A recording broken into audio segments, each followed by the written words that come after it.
Bueno, antes de iniciar todo esto, bueno, nos permitimos nosotros, como se le había comentado, este, es un evento que se dio y que ha tenido muy buen impacto, ¿no? Se dio así como, bueno, de verdad fue de un día para otro, pero bueno, ya en fue un poquito más organizado y debido a eso, pues queremos agradecerle a la Federación Latinoamericana de Terapias Cognitivo-Conductuales, la cual usted pues preside, ¿no? Muy acertadamente, por cierto, y bueno, en lo personal, a usted también le damos las gracias por la accesibilidad, por la sencillez, por la facilidad que ha puesto para todo lo que se le ha pedido, todo lo que le hemos pedido como apoyo, como ayuda. O sea, la accesibilidad de usted como persona, independientemente de lo profesional, de verdad es muy grato para nosotros, ¿no? Que afortunadamente personas como usted presidan federaciones tan importantes, ¿no? Para el desarrollo y la divulgación de terapias cognitivo-conductuales. Enhorabuena, gracias. Bueno, eso es como forma de agradecimiento a usted. Vamos a pasar a presentarla, ¿sí? Ya como profesional. Y bueno, ella es la doctora Carmen Beatriz Neufeld, ¿sí? Docente de la Universidad de Sao Paulo, en Brasil. Tiene un postdoctorado en la Universidad Federal de Río de Janeiro, doctora y magíster pontificia en la Pontificia Universidad Católica de Río Grande do Sul. También dice fundadora y coordinadora del Laboratorio de Investigación e Intervención Cognitiva del Comportamiento, presidente de la Federación Latinoamericana de Psicoterapias Cognitivas y Conductuales, ALAPCO, investigadora productiva, ¿sí? En Brasil, terapeuta acreditada por la Federación Brasileña de Terapias Cognitivo-Conductuales, con más de 20 años de experiencia clínica en lo que nos va a hablar ahora. Y bueno, sin más, vamos a pasar a lo que en realidad pues la gente quiere escuchar, que es a usted, ¿no? No a mí. Y bueno, muchísimas gracias nuevamente. Bueno, muchas gracias. Hola a todos. Muchas gracias, Julio, por tan amable introducción y por tan amable invitación. Es de verdad un placer estar en este congreso con ustedes. Un honor, además. Bueno, y al principio ya necesito pedirles que me disculpen, que como lo saben, soy brasileña, sí, español no es mi primera lengua. Por tanto, el portugués va a escaparme a veces, así que les pido comprensión y les agradezco ya de adelante, ¿no? Bueno, muchas gracias por esta oportunidad y además de hablar sobre terapia cognitivo-conductuales en grupos, que es un placer, es una de mis temas, es uno de mis temas de trabajo y de investigación, así que es un gusto enorme. Muchas gracias. Bueno, no veo a la asistencia, pero les pido que comenten, por favor, que hagan sus preguntas, sus comentarios, porque a mí me gusta mucho, me Claro. gustaría mucho al final poder hablarnos, ¿no? Juntos un poco y discutirnos un poco sobre lo que son las terapias cognitivo-conductuales en Claro grupos. que sí, nosotros vemos las preguntas y se las compartimos y comentarios, todo. Yo aquí estoy monitoreando todo. Ah, perfecto, genial, Julio, genial, excelente. Bueno, empezamos entonces hablando un poquito de la parte de las terapias en grupo, ¿no? Las terapias en grupo, el comienzo del trabajo sobre intervenciones grupales tiene sus raíces en los modelos psicodinámicos de las patologías. Y por esto es importante que nosotros hablemos un poco de esto para clarificar algunos puntos divergentes entre las terapias cognitivo-conductuales en grupo y la visión más tradicional de las terapias en grupo. En los enfoques psicodinámicos, el proceso grupal ya es la intervención en sí misma. Así que estar en grupo ya es la intervención por el setting psicoanalítico y por el formato, ¿no? De intervención de psicoanálisis. Y un otro supuesto que es muy importante en este tipo de intervenciones grupales es que se cree que como el proceso grupal ya es la propia intervención, entonces es muy importante que tengamos grupos lo más heterogéneos posibles, porque van a interactuar las características de heterogeneidad de uno con las características heterogéneas de otro, y esto en sí, en un setting psicodinámico y mediado por un psicoanalista, va a hacer la intervención. En el enfoque cognitivo-conductual de grupos, creemos que el grupo en sí mismo es un sistema, y es en este sistema que vamos a asociar técnicas específicas que sean basadas en evidencias para cada uno de los casos y cada uno de los problemas que las personas exhiben, ¿no? Y por esto, como el grupo es un sistema, es importante que haya una cierta homogeneidad, que puede ser de diagnósticos, pero no necesariamente de diagnósticos, puede ser de homogeneidad de objetivo, como se llama en la literatura. ¿Qué quiere decir esto? Esto quiere decir que, por ejemplo, una persona puede tener distintos diagnósticos, las personas pueden tener distintos diagnósticos, pero todas ellas necesitan, por ejemplo, de un entrenamiento de habilidades sociales, solamente para mencionar un ejemplo.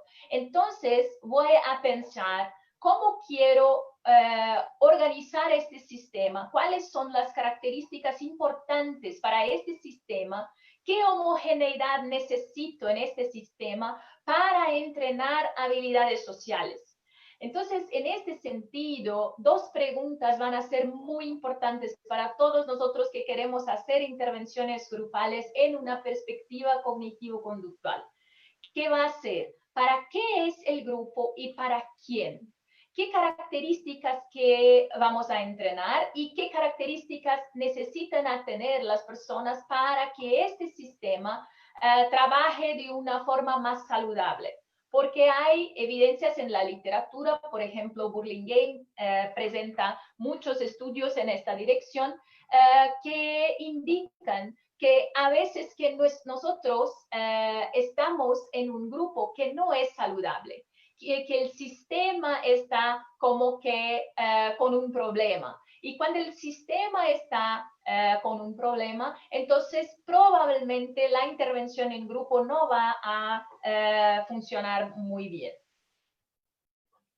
Bueno, mi ponencia va a tener como base principal la terapia cognitivo-conductual más de origen de Beck, pero también de otros, de una perspectiva un poco más integrativa, como por ejemplo de Stephen Hoffman y mismo de Robert Leahy, y otros autores, por ejemplo, que tenemos aquí en Latinoamérica, como Héctor Fernández Álvarez. Un supuesto muy importante que necesitamos revisitar es la idea de que estamos pensando en este sentido, en producir cambios en los pensamientos, en los sistemas de significados, en las reacciones emocionales y conductuales, y proporcionar autonomía al paciente, además de alivio o remisión de síntomas y o incremento de la calidad de vida. Entonces, estos son puntos muy importantes porque una visión más tradicional, tal vez de la década de 60, de 70, podríamos pensar que estaba todo muy enfocado en los síntomas y en los problemas de diagnósticos. Pero con la evolución de la literatura, hoy cada vez más nosotros estamos con el enfoque en cómo incrementar la calidad de vida y también la autonomía de los pacientes. Otro punto muy importante es que estamos ahí hablando de una perspectiva que cree que la cognición, la emoción y el comportamiento son tres instancias que son inseparables, que son tres instancias sí, que tienen como que reglas específicas, pero no tienen una relación de causalidad entre ellos y sí de correlación. Entonces, cuando hay un cambio en comportamiento, esto está conectado a cogniciones y emociones. Cuando hay un cambio en cogniciones, eso está conectado a emociones y comportamientos. Y cuando hay cambios en emociones, eso está conectado a comportamientos y cogniciones específicos, que son entonces llamados de patrones. Estos patrones son un foco muy importante en nuestra intervención, incluso en las intervenciones en grupo. Por esto que les quería comentar esto, porque es muy común que las personas cuando trabajan con terapias cognitivo-conductuales y cuando van a trabajar en grupos, muchas veces no se basan en las terapias cognitivo-conductuales en grupos y sí en una versión en general más tradicional de grupos. Entonces, es una invitación que quiero hacerles de que nosotros tenemos también conocimientos específicos de las terapias cognitivo-conductuales en grupos para que se pueda aplicar con nuestros consultantes. Bueno, cuando se habla de grupos, la primera cosa que viene a la cabeza de las personas es que más de una persona va a poder ser atendida por un profesional al mismo tiempo, entonces tendremos un costo reducido. De verdad, necesito decirles que no me cae bien estos dos beneficios. Claro que son muchas veces beneficios que se presentan para nosotros, principalmente para personas como yo y tal vez ustedes que trabajan por ejemplo, en salud pública, en instituciones, en hospitales, en universidades. Nosotros en general tenemos ahí muchas personas en lista, ¿no? En listado de espera, y esto todos son preocupaciones gigantes que tenemos. ¿Cómo vamos a atender todas las personas que necesitan, ¿no? Pero de verdad, esto es un tema que puede dar una idea errónea, equivocada para las personas sobre por qué hacer grupos. De verdad deberíamos hacer grupos porque son oportunidades de intervenciones en que podemos observar la interacción y los comportamientos interpersonales en vivo, porque, por ejemplo, cuando nuestros consultantes están con nosotros en una perspectiva individual, hacemos roleplays, hacemos muchas reflexiones, muchos experimentos incluso comportamentales, pero de verdad no estamos ahí con él en general. A veces que sí, pero en general no estamos ahí con él en la vida real, ¿no? En su vida de cotidiana, ¿no? Y en este sentido, la oportunidad que tenemos cuando trabajamos en grupo es que las cosas ocurren ahí en el grupo. Los problemas interpersonales ocurren ahí y tenemos oportunidad de, por ejemplo, hacer una intervención y trabajar con nuestros consultantes ahí en el grupo. ¿Cómo podría decir algo distinto para la persona sin ser agresivo, por ejemplo? ¿Cómo podría presentarse sin ser pasivo, por ejemplo? ¿Qué otras ideas podríamos pensar sobre interpretaciones posibles para un evento, por ejemplo, y así por delante?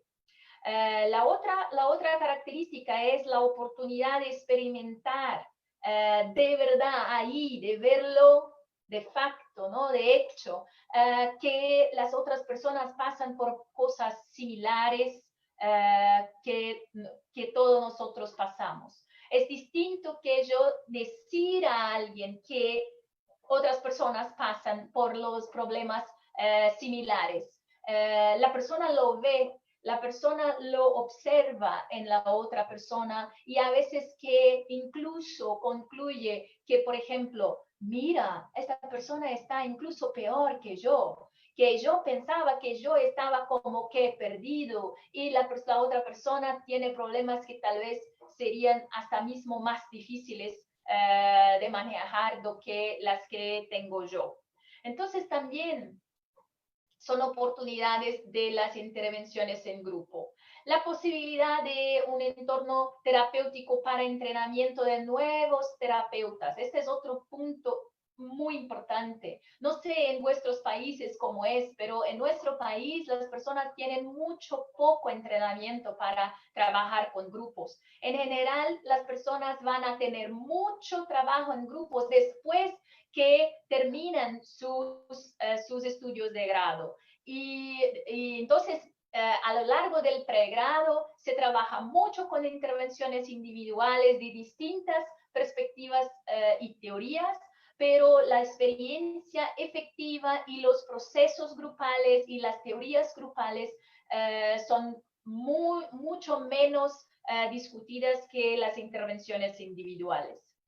Y lo que la literatura indica como siendo el punto más importante para, como beneficio de la intervención en grupo, de verdad es este último punto, que es el hecho de que tenemos evidencias de que hay intervenciones que son más apropiadas cuando se ofrece en grupo.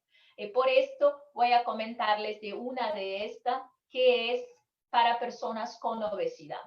Hay varios, de verdad, estudios que indican, por ejemplo,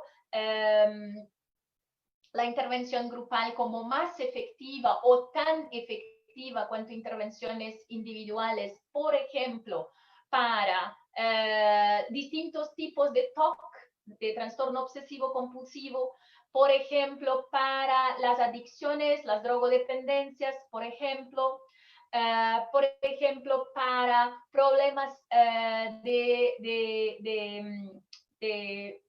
juego o compras compulsivas y demás, muy importante, los trabajos que visan, que tienen como objetivo trabajar, desarrollar habilidades.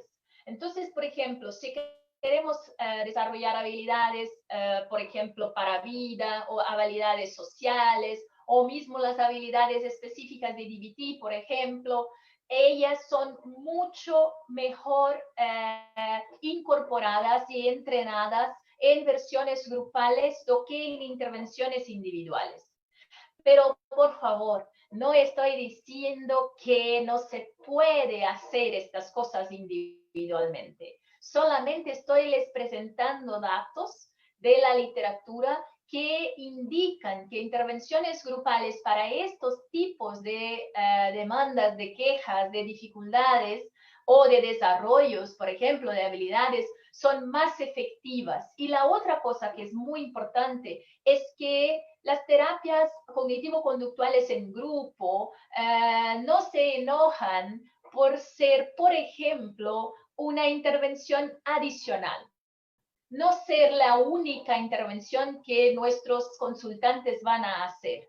De verdad, hay datos, por ejemplo, Dona Suda tiene estudios en esta dirección que indican que cada vez más los cuidados colaborativos, o sea, las intervenciones colaborativas, más de una intervención psicológica incluso, por ejemplo, una intervención de desarrollo de habilidades, una intervención de terapia individual, una intervención de terapia en grupo para objetivos específicos, son más efectivos y ayudan más, principalmente cuando estamos hablando de pacientes con problemas más graves y más crónicos.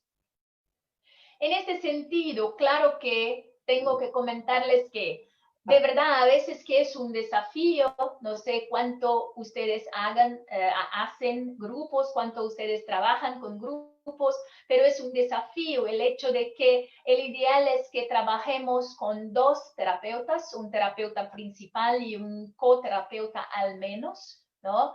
Entonces esto es un desafío adicional porque muchos de nosotros somos solamente nosotros, ¿no? No tenemos a alguien con quien contar, por ejemplo, para este trabajo. Entonces, mi sugerencia sería que tal vez se empiece a trabajar con la posibilidad de cooperación con otros profesionales.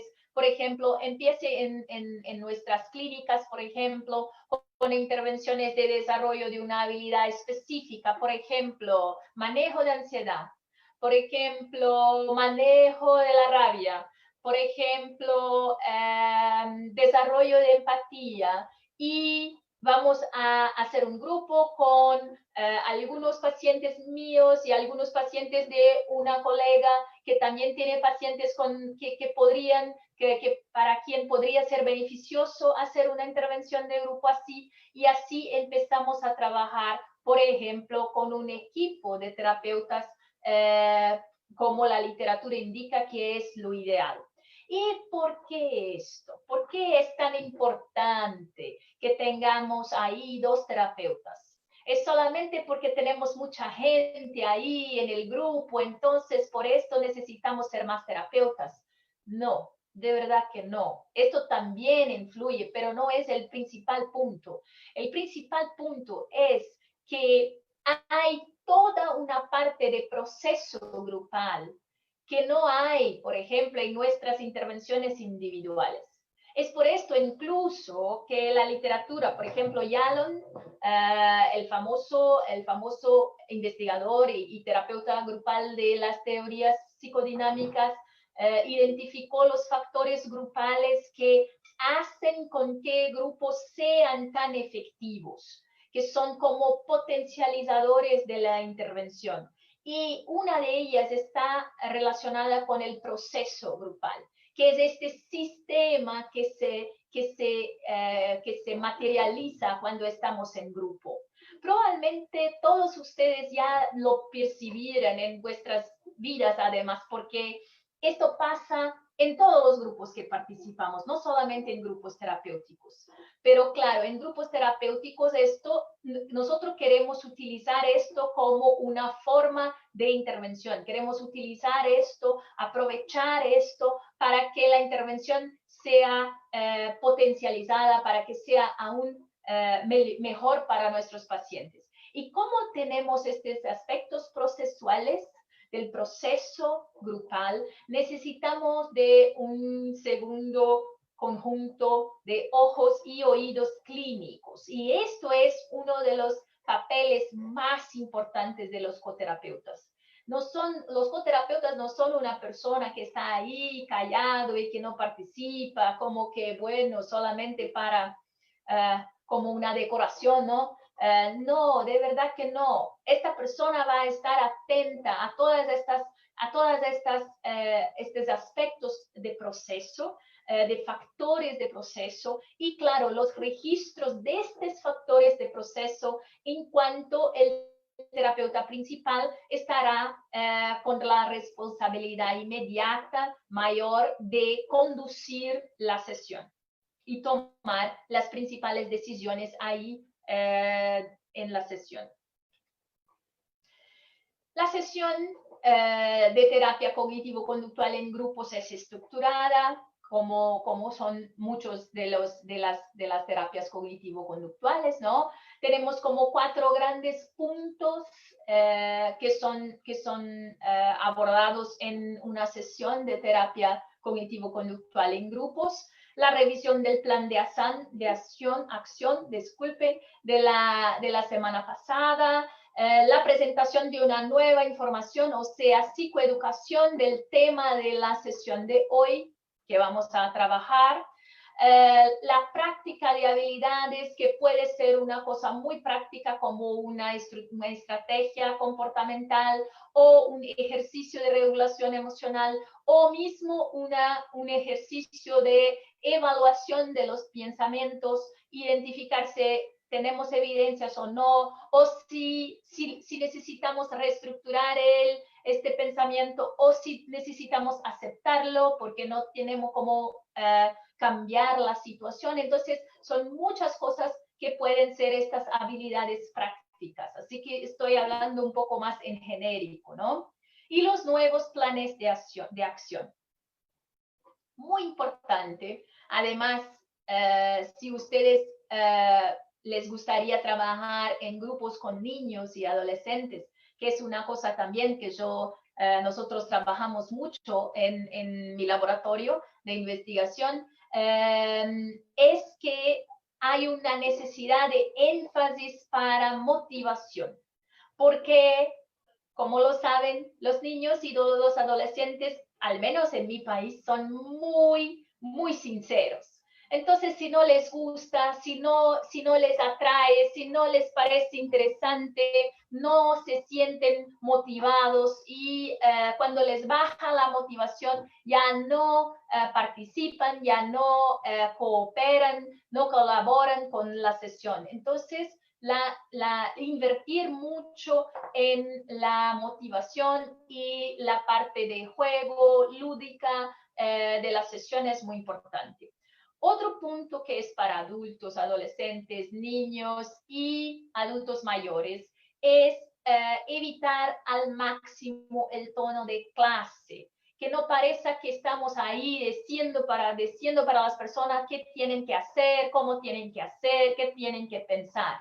La idea es más descubrimiento guiado, acuérdense. Entonces, la idea es hacer más preguntas, involucrar todas las personas en la sesión, enfatizar las personas que pongan sus opiniones y después traer otras hipótesis, otras posibilidades de interpretación, de cómo lidiar con los problemas, de cómo lidiar con las emociones, por ejemplo, y en este sentido, no un tono mucho como que de maestro, ¿no? Y sí una idea mucho más de coordinar esta interacción entre los miembros del grupo. Bueno, y como les comentaba, ¿para quién y para qué son dos preguntas muy importantes? ¿Por qué son tan importantes? Porque tenemos distintos tipos de grupos que podemos proponer. Nosotros tenemos aquí, al menos en mi país, tenemos una tendencia cuando queremos hacer grupos, en general, que queremos hacer este tipo de grupo, los grupos terapéuticos, que son los grupos además más difíciles, más homogéneos, necesitan ser, es lo que la literatura indica, que necesitan ser más homogéneos, que son más largos en general, con menos personas y con más entrenamiento de los terapeutas. Entonces, mira, en general queremos lo más difícil primero. Y de verdad que mi sugerencia sería que empezásemos a ver que existen en terapias cognitivo-conductuales al menos 4 tipos de grupos que podemos proponer. Los grupos de apoyo, que tienen como objetivo ofrecer soporte a personas que ya hicieran un tratamiento, o entonces a cuidadores familiares de personas que tienen problemas, síntomas crónicos, por ejemplo. O entonces podemos hacer un grupo de psicoeducación que tendría como objetivo principal ofrecer información y autoconocimiento, entonces que las personas pueden identificar los síntomas o los problemas o las habilidades o los déficits de habilidades en sí mismos.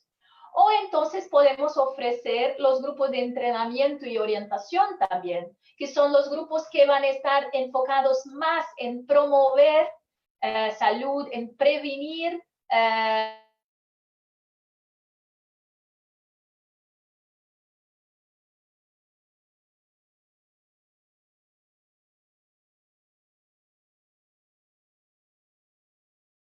problemas que enfocados en síntomas, o es que muchas veces necesitamos hacer una evaluación mucho más con muchos más detalles de cuáles son las personas que podrían beneficiarse más de este o otro tipo de grupo. Entonces, por ejemplo, tal vez las personas necesitan estar para su terapia, para su intervención psicoterápica, necesitan estar en una intervención individual, pero podría ser beneficioso para ellos estar en un grupo de apoyo, por ejemplo.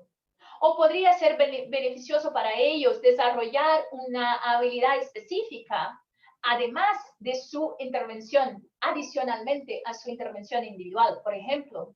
O mismo en casos de personas que pueden estar en grupos terapéuticos, muchas veces es necesario que las personas estén adicionalmente en una intervención individual por causa de las comorbilidades, por causa de otras quejas que tienen, porque los grupos son mucho estructurados, son muy enfocados en un para qué y un para qué específico, porque estamos hablando ahí de 10 personas, por ejemplo, que necesitan tener un objetivo en común y la intervención necesita ser mínimamente buena, ¿no? Para estas 10 personas. Entonces, por esto, la evaluación del para qué y del para quién es muy importante. Y hay que utilizar, dispender un tiempo importante de estudio, de evaluación de los detalles, de qué sería, qué la literatura comenta para este tipo de queja, para este tipo de habilidad, para este tipo de problema, que sería lo más adecuado. Bueno, y ahora les comento entonces un poco un ejemplo de terapia cognitivo-conductual en grupo para personas con obesidad que estamos ahí desarrollando en mi laboratorio desde 2009. Bueno, primero de todo tenemos que acordarnos de qué es que estamos hablando. Así como les comenté, vamos a hacer este camino, ¿no? Que les comenté que la literatura indica que deberíamos hacer. La primera cosa es conocer más sobre este para qué y este para quién, ¿no? Estamos hablando de una variable, ¿no? Una característica, una situación multifactorial, que es resultado de exceso prolongado de ingestión energética en relación al gasto energético. Esta es la definición oficial, ¿no?, de obesidad. Y lo que la literatura indica es que está asociada a diversas enfermedades crónicas no transmisibles y reducción de la calidad y de la expectativa de vida. Y por esto que es tan preocupante. Su etiología multifactorial está relacionada con factores genéticos, fisiológicos, comportamentales y ambientales. O sea, es muy complejo. Y la prevalencia es que tal vez sea de verdad una cosa que es preocupante, porque la Organización Mundial de la Salud ya considera obesidad como una epidemia mundial. Actualmente uno de los mayores problemas de salud, y los estudios indican que hay un aumento de prevalencia en todos los grupos etarios y en general la mayoría de las culturas. Así que este es otro tema que preocupa mucho, y por qué entonces enfocarse en esto, ¿no? Algunos datos aquí, no quiero ponerme a hablar mucho tiempo de esto, pero por ejemplo, en torno de 11% de los hombres y 15% de las mujeres presentan sobrepeso o obesidad. Entre los adultos, los índices casi que duplicaron entre 1980 y 2014, según datos de la Organización Mundial de la Salud. El porcentaje de sobrepeso es mayor en la faja comprendida entre 45 y 64 años y ligeramente menor arriba de los 65 años. Para ustedes, para tener una idea, en mi país hay un estudio que se hace a cada 2 años. Este hicieron en 2018. Así que ahora estamos con los datos salió en 2019 y estamos con los datos de 2018. 50% de los brasileños están con sobrepeso. Y en caso de los niños y adolescentes, estamos hablando ahí de una tasa en torno de un porcentaje en torno de 10 a 12%. Y también aumentando, ¿no? Bueno, en términos psicológicos, ¿qué tenemos? Tenemos datos, esta es una revisión sistemática que hicieron estos autores, que indican que encontraran que los aspectos emocionales, psicológicos y psicológicos son encontrados como causas en algunos estudios, como mantenedores o retroalimentadores de la obesidad. Así que los estudios al menos concordan que están de acuerdo que al menos hay ahí un aspecto de retroalimentación. Los puntos más relacionados que los estudios indicaran fue, uno, compulsión alimentaria periódica, que es una característica que es muy comúnmente asociada con la obesidad y de 3 a 6 veces, aumenta de 3 a 6 veces más propensión a obesidad la presencia de compulsión alimentaria periódica. La coexistencia con depresión, allí hay datos que indican una relación bidireccional porque no es una relación de causalidad, porque tanto tenemos personas que tenían depresión y a partir de ahí desarrollan obesidad, como tenemos personas que tenían obesidad y a partir de ahí desarrollan características de depresión. Insatisfacción corporal, altamente relacionada con surgimiento de comportamientos alimentarios disfuncionales, además depresión, reducción de actividad física, sobrepeso y obesidad. Imagen corporal, este es un tema muy interesante para quien tiene interés de la parte de obesidad, porque los estudios indican que las personas que tienen una imagen corporal más positiva se involucran más en alimentación saludable y en actividad física funcional. Entonces, mira, hay ahí una retroalimentación importante, ¿no? Porque, por ejemplo, sábese, los estudios lo indican, que la imagen corporal está muchas veces muy comprometida en personas con obesidad y sobrepeso.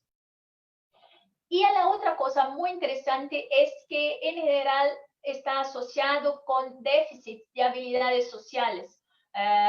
Por ejemplo, dificultad de decir no, de recusar, por ejemplo, alimentos, o mismo de cómo decirlo, cómo relacionarme con las personas cuando estamos, por ejemplo, en una reunión o donde haya comida, por ejemplo, y así por delante.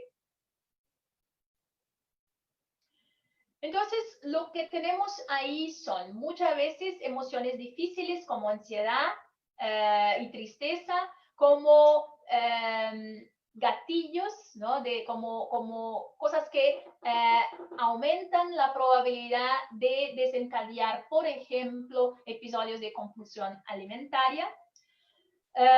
Y los programas de reducción de peso necesitan enfocarse en estrategias funcionales de regulación emocional por estos datos, ¿no? Otra cosa muy importante que necesitamos comentar es que como un problema multifactorial, obesidad no va a se tratar con una intervención única. Por ejemplo, la idea de que vamos a ofrecer psicoterapia en grupo para las personas con obesidad y todos los problemas con obesidad van a desaparecer, esto no es real. De verdad que lo que tenemos ahí en datos de literatura es que lo que funciona son tratamientos multidisciplinarios, ¿ok? en la parte de la psicología, en la parte de intervenir en estas funciones de regulación emocional, cognitiva y comportamental, tenemos datos que indican que terapia cognitivo-conductual en grupos es tratamiento de primera línea para intervención en problemas con obesidad y sobrepeso. Incluso es muy importante que lo sepan que los estudios que comparan intervenciones individuales e intervenciones grupales para este tipo de problema. Por ejemplo, ahí tiene algunos que estoy mencionando, pero lo más conocidos son los estudios de Fairbairn y Cooper. Ellos indican que la intervención en grupo es definitivamente más eficaz para este problema do que las intervenciones individuales. ¿Qué tenemos entonces en términos de modelo cognitivo, de explicación de la obesidad? Pensamientos distorsionados acerca del peso, del valor personal y de la alimentación, muy frecuente. Creencias disfuncionales presentes en la etiología y el mantenimiento de la obesidad. Y los sistemas de creencias interconectados con sentimientos o emociones y comportamientos inadecuados, como por ejemplo la hambre emocional, que es cuando uno come, ¿no? Se alimenta debido a en una tentativa de regulación emocional, o mismo, por ejemplo, un fenómeno que es relativamente nuevo llamado grazing. No tenemos ahí, creo yo, una traducción aún al español, lo miré, no lo encontré, pero es el fenómeno de piquear todo el tiempo en su casa, estar siempre como que comiendo pequeñas cantidades de comida sin que de verdad se esté con hambre, por ejemplo. ¿Ok? Muy bien. Les mencionaba Cooper y Fairbairn. Es uno de los estudios más citados de la literatura. Es una intervención en grupo de muchos éxitos que tiene su eficacia indicada en diferentes países, incluso con 10 a 15% de pérdida de peso, también con intervenciones nutricionales y actividad física adicional. Pero lo más importante es que en general son los resultados que no están directamente asociados con peso y sí que tiene que ver con la forma de relacionarse con la comida. En este sentido también la idea de más adhesión a una dieta saludable es otro punto muy importante como un foco. Típicamente nuestras intervenciones psicológicas hablan de peso, pero no están enfocadas en el peso, porque típicamente nuestras intervenciones son enfocadas en ¿qué? En cómo las personas van a reaccionar y cómo van a lidiar con la comida, con la hora de comer, cómo comer, qué piensan, qué sienten y cómo lo hacen.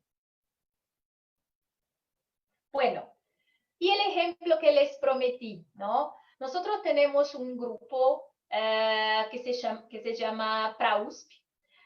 Es un programa de educación alimentaria de la Universidad de San Paulo en Ribeirão Preto, donde vivo yo.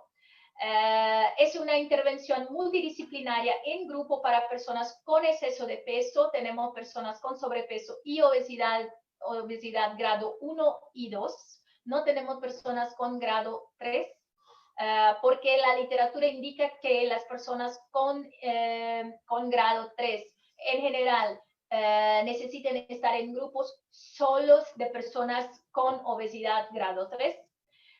Y nuestros son como que personas de distintos grados de obesidad. Trabajamos con intervenciones de psicología, nutrición, enfermería y educación física. El tiempo total de la intervención tiene una duración de 2 horas y media.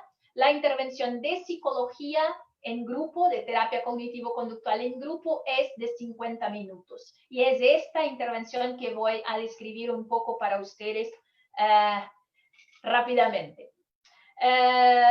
En estos años, desde 2009, ofrecemos atención ahí a 450 personas, más o menos, 43 grupos distintos que ya pasaron por el programa. La idea entonces es ofrecer orientación alimentaria, evaluación psicológica y orientación de actividad física para personas con exceso de peso, visando a la pérdida de peso de forma saludable e equilibrada a partir de cambios cognitivos y conductuales.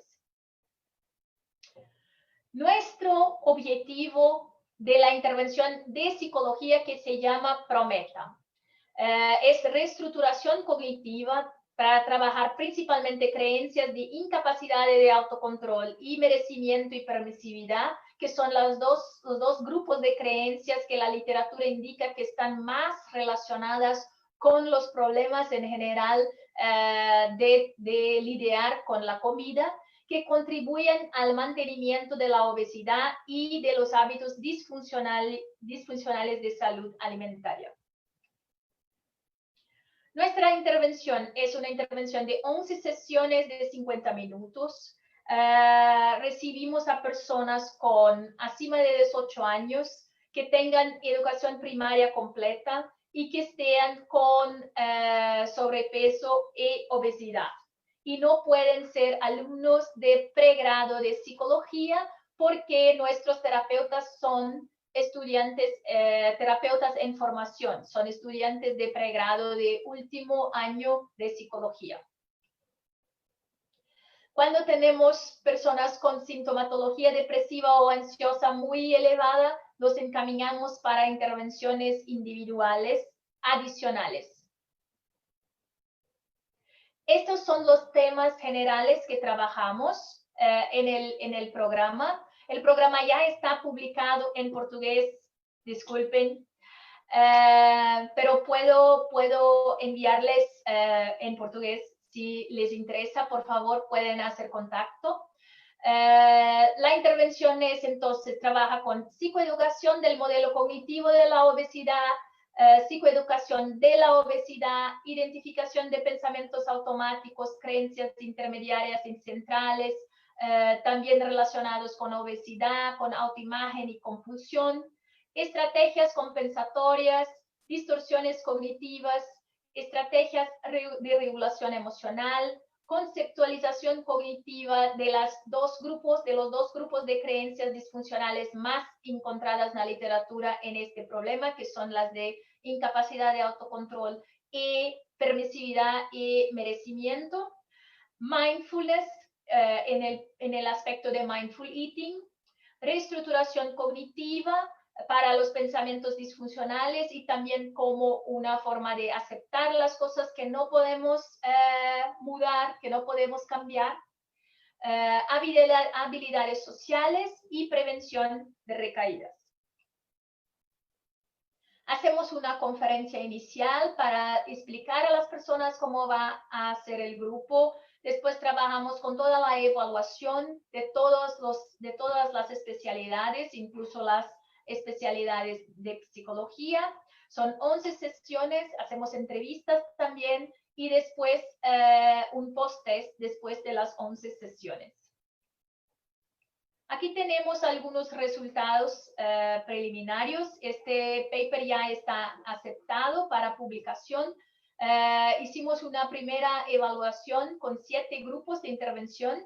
62 personas de este grupo, de los 114 de este primer grupo, concluyeron la intervención. Tenían entre 23 y 59 años, la mayoría del sexo femenino y la mayoría con educación secundaria completa o educación superior. La tasa de participación en promedio fue de 10 encuentros de los 11. Nuestros datos hasta ahora, ¿no? Aquí estamos hablando, por ejemplo, de pretest y posttest de ansiedad. Por ejemplo, miren qué datos interesantes tenemos. No tenemos aquí grupos de comparación. Esta parte de un ensayo clínico randomizado, aleatorizado, disculpe, estamos conduciendo ahora. Aquí tenemos solamente datos de pre y post test de las intervenciones que hicimos. Y miren que los datos, los tamaños de efecto son tamaños de efecto de medio a grande, ¿no? O que sugiere que probablemente podemos estar hablando de datos de efectividad del programa. Entonces aquí, por ejemplo, tenemos datos de ansiedad, cómo se bajó, de depresión, cómo se bajó, de desesperanza, se bajó muchísimo. Y, no, disculpe, de ideación suicida y de desesperanza, de discrepancia, o sea, la distorsión cognitiva relacionada a mi imagen corporal. Estas dos son medidas de imagen corporal. Aquí de discrepancia es la distorsión. Y aquí la segunda medida es la insatisfacción, es cuánto estoy insatisfecho con mi cuerpo. Y mira que tuvimos diferencias importantes. Y lo mismo pasó con el índice de masa corporal y también con el peso, que no son nuestras variables de interés mayor, pero también las presento aquí para ustedes. Miren que los únicos dos que tuvimos un tamaño de efecto pequeño de diferencia fue en la desesperanza y en la discrepancia de la distorsión. Y esto tiene datos muy interesantes en la literatura en este tema de la discrepancia, porque de verdad la distorsión de imagen corporal, la tendencia es que no se cambie tan rápido y nuestra intervención son solamente 11 semanas. Entonces, una cosa que se necesitaría hacer serían estudios de follow-up para ver cómo están las distorsiones de imagen corporal después, por ejemplo, de 6 meses o de un año. Bueno, esto es lo que quería compartir con ustedes. Hablé muchísimo, ¿no? En mi portuñol, disculpen. Los resultados apuntan que tuvimos mejoras en promedio, bueno, pero más estudios son necesarios y estamos trabajando en esto. Les agradezco. Aquí mis contactos. Excelente, doctora. Muchísimas. ¿Puede dejar ¿cómo se llama? Esa diapositiva ahí para que tomen algunas notas mientras yo le paso las preguntas y algunos comentarios. ¿Te parece bien? Claro. Bueno, sí. Qué interesante. Gusto escucharla, doctora. Aquí Carla Freya dice que qué gusto escucharla, que es interesante. Saludos, dice, muy útil la información. Padrísimo, muy buena información.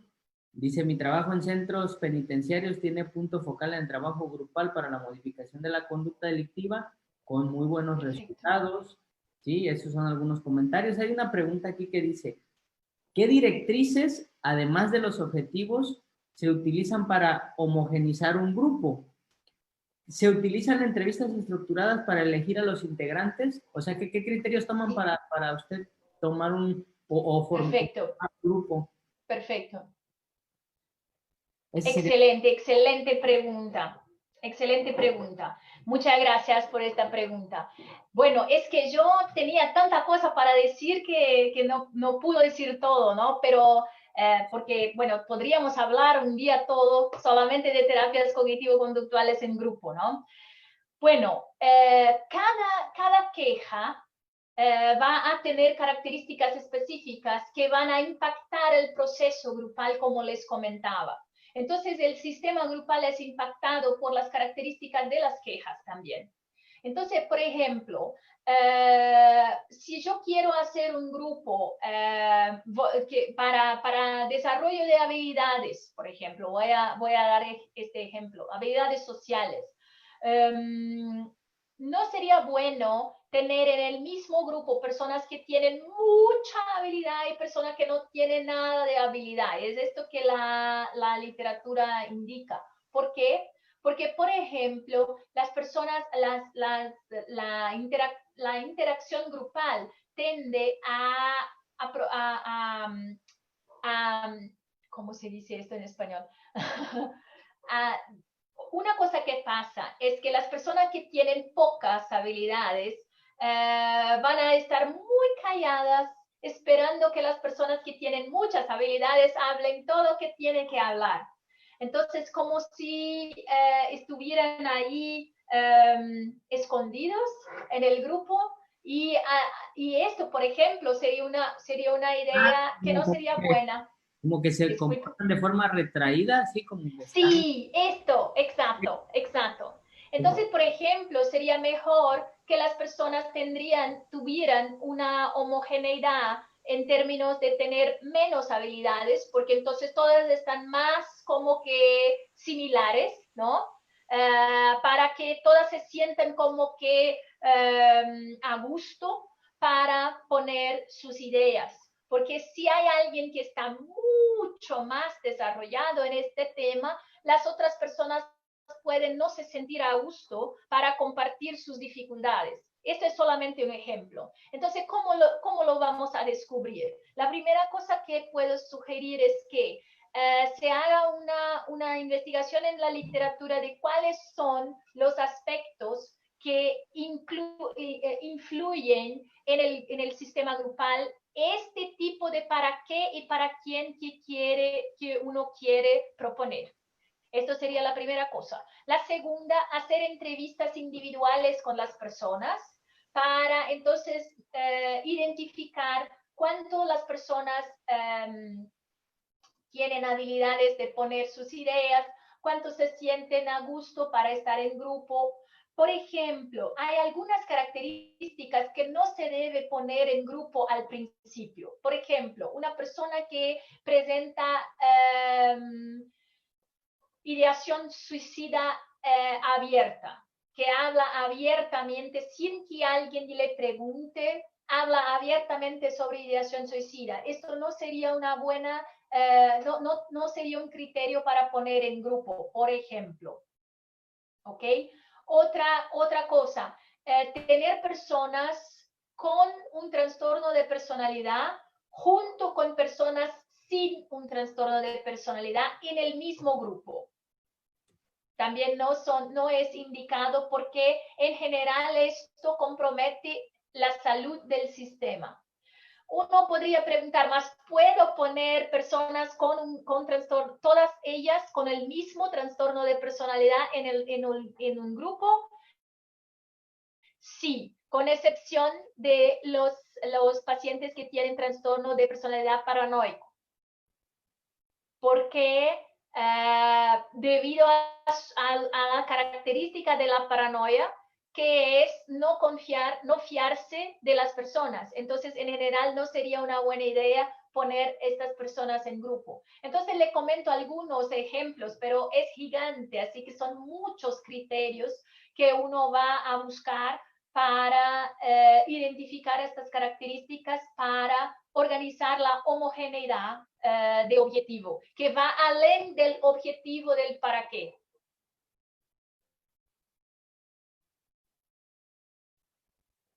Okay. Gracias. Bueno, permítame tantito solo hacer un comentario a la audiencia. Debido a que hubo un problema, se suponía técnicamente usted tendría que haber cerrado el ciclo de conferencias, pero hubo uno que por cuestiones de organización, ahora sí que personal, no se pudo transmitir y se va a transmitir al final. Por eso es que están preguntando que qué pasó con esa ponencia. Fue cuestión de logística. Una disculpa por ello, no termina acá. Era lo esperado, la doctora iba a cerrar, pero bueno, hay un tanto de tiempo, no se preocupe, usted está en tiempo, ¿eh? Lo que pasa es que luego se nos pasa a decirlo y piensan que lo olvidamos o que no lo transmitimos. Entonces, el otro, hay otra pregunta que alcanzamos sin ningún problema, que qué habilidades debe de tener una terapeuta. Excelente pregunta. La Así, pregunta es esta, ¿sí? ¿sí? Bueno, ¿Qué habilidades debe de tener una terapeuta grupal bueno. dice, para eh, realizar una intervención más efectiva, pues? Sí, bueno, algunas habilidades muy importantes que se necesita desarrollar. La primera de ellas es la habilidad de estar en grupo.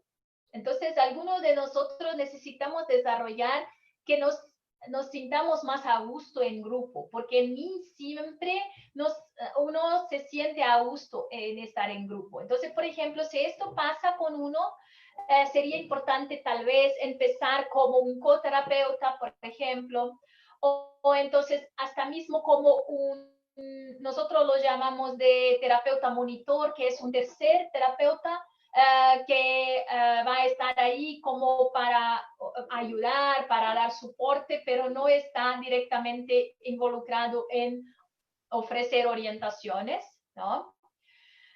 Otra cosa muy importante es la habilidad de descubrimiento guiado. Una cosa que las personas que se sienten mucho a gusto en grupo tienen dificultad es dejar las otras personas hablar y no les contestar, no contestar, por ejemplo. Me explico.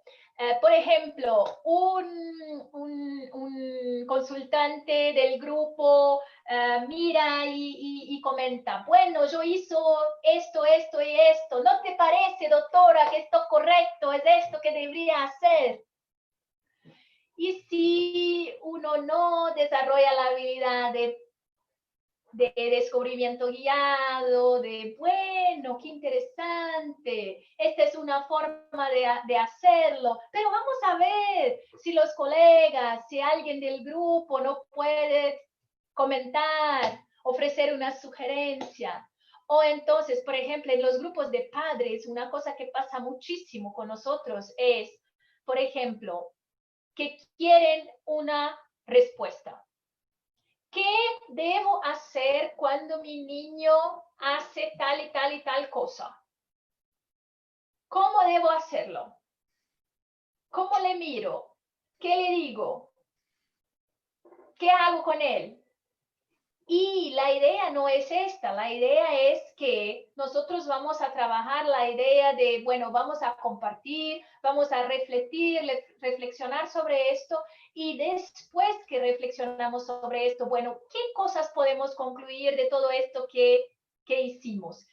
Esta postura más reflexiva es una cosa muy importante para terapeutas de grupo. ¿Por qué? Porque si no la desarrollamos, vamos a ser excesivamente maestros. Vamos a llegar, vamos a decir, bueno, hoy tenemos esto, esto y esto aquí para hacer. Y ustedes, por favor, sean calmos y hagan todo como tiene que hacerlo y listo. Y no incentivamos a las personas a reflexionar, a pensar, a ser más autónomos, ¿no? A desarrollar herramientas, incluso para que puedan generalizar esto después para su vida, ¿no? Excelente. Bien. Bueno, doctora, al parecer esas son las únicas preguntas. Ha estado el tema muy claro por los comentarios, ¿no? La felicitan, que es muy útil su información para muchas personas debido a lo que es un problema de salud que ya se da en varias naciones, ¿no? En varios países. Entonces, por lo tanto, pues están encantados, ¿no? Con su ponencia y la felicitan, le dan las gracias, ¿no? Y Muchas bueno, gracias. este, qué importante es ver los mejores resultados en trabajo grupal, en problemas emocionales moderados. Muy bien. Gracias por la información. Es de mucho aporte en intervención. y bueno, gracias por las presentaciones, ¿no? Entonces, todo esto son comentarios, ahí espero en algún momento, bueno, pueda verlos para que vea que sí, la gente le interesó mucho el tema, ¿sí? Le Qué está, bueno. sobre todo también como lo veo como que la forma del trabajo grupal y el problema de salud pública, ¿no? Que es esto, ¿no? Como que Sí, estos dos vertientes, por así decirlo, de la TCC, como que fue muy interesante para la audiencia. Y qué bueno, bueno, muchas gracias. no a usted, le damos muchísimas las gracias por el apoyo, por todo, y esperamos que sigamos pues trabajando en colaboración para difundir, divulgar las terapias basadas en la evidencia. Perfecto. Bueno, yo me gustaría invitar a la audiencia también para nuestro congreso que estamos proponiendo. Es un congreso que va a pasar tendremos algunos invitados en inglés que van a tener traducción simultánea al español y al portugués. Y también tendremos invitados en portugués y en español, así que nuestra audiencia puede ser de distintos países. Entonces les invito a conocer más de nuestro evento que va a ser en septiembre. ¿Dónde, dónde, Uh, dónde lo podrían transmitir ellos? Si gusta, me puede, no sé, quizá compartir el link y lo ponemos aquí sí, por favor, muchas gracias, muchas en gracias. y yo lo publico en las demás redes que manejamos para que se enteren. Muchas gracias.